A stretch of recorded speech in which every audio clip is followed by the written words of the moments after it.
This is what happened in Nevada. Chuck, what happened, man? What happened in Nevada? They got 3% of the precincts in right now, and a big win for Mitt, or much ado about nothing? Well, I think it's a combination of both. I mean, obviously. Here's the vote with 3% of the precincts reporting. Now here's a comparison of 3% of the precincts reporting versus 100% of the precincts reporting. Do you notice the difference? Somehow Rick Santorum lost 2,594 votes once 100% of the precincts were reporting. This is what happened in Maine. I've been waiting so long to hear the truth.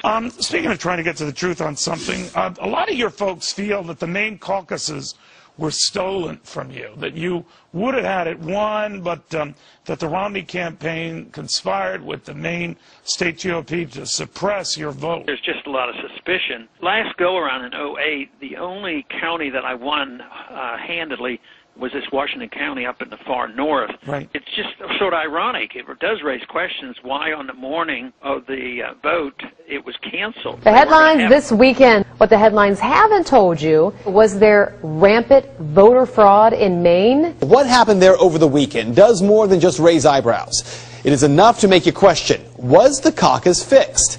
Saturday night, February 11th, the head of the Maine GOP, Charlie Webster, announced that Governor Mitt Romney won the Maine caucus by a slim margin. Official totals, Romney barely won the caucus by less than 200 votes.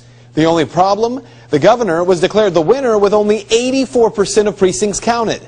Two counties, Washington County and Hancock County, had not held their caucuses. In Washington County, though, the state canceled the caucus. Now, the problem here, Mr. Webster says even when those caucuses are held this Saturday, the votes won't count. February 11th, that was Election Day. Our rules said this is when you're going to have to vote by this date. You know, if you're out of town that day, you don't get your vote counted. You heard right. The head of the GOP in Maine saying that the caucuses will be held this weekend, and even though party officials were the ones who canceled the caucus in Washington County, they will not count the votes of those who turn out because they missed the February 11th deadline. And if the party decides to count those votes, well, they won't make that decision until the second week of March, after Super Tuesday. Well, that alone has caused a huge blow-up across Maine. Our votes in Washington County must count as much as votes cast anywhere else, end quote. And Mr. Webster says it doesn't matter if the votes are counted, but if you want to disregard the straw poll, don't hold one in the first place.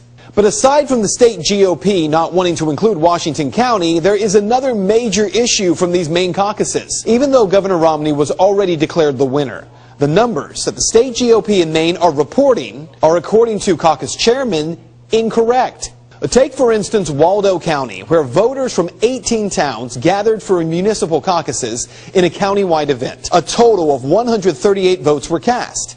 In the official Maine GOP tallies, however, the results from all but one of those communities, all but one, were given as a series of zeros below the name of each candidate, meaning the official tally shows that no one voted. The town of Belfast was one of 10 towns that held a joint caucus on the same day. That caucus was held on February 4th. I talked with Matt McDonald, a pastor of a small community church in Belfast.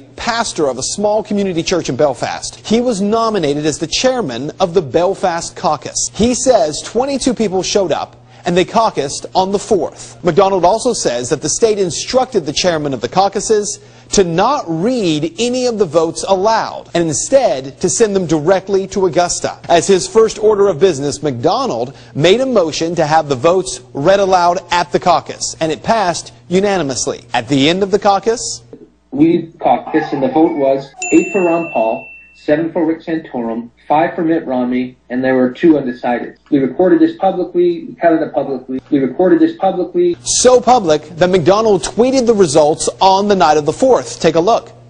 But on Monday of this week, hearing all the controversy surrounding the announcement of Governor Romney as the winner, McDonald checked the state party's website and saw that no results had been posted from the Belfast caucus. The lady on the line said that she had received our tallies, our votes, but hadn't recorded them online yet, and she said Romney with 9, Rick Santorum with 5, Ron Paul with 2.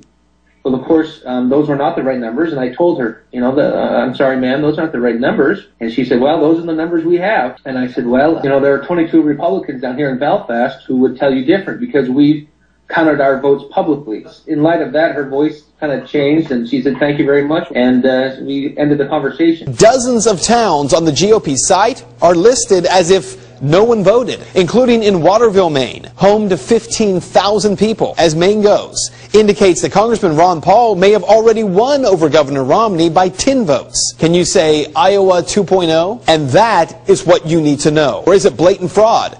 Well, you can make up your own mind on that. But here is what is crystal clear. Unless the leadership in Maine publicly counts votes and ensures that every voter is heard, the leadership may win the battle of keeping Governor Romney from having lost 4 contests in a row, but may lose the war of galvanizing that vote in the general election come November.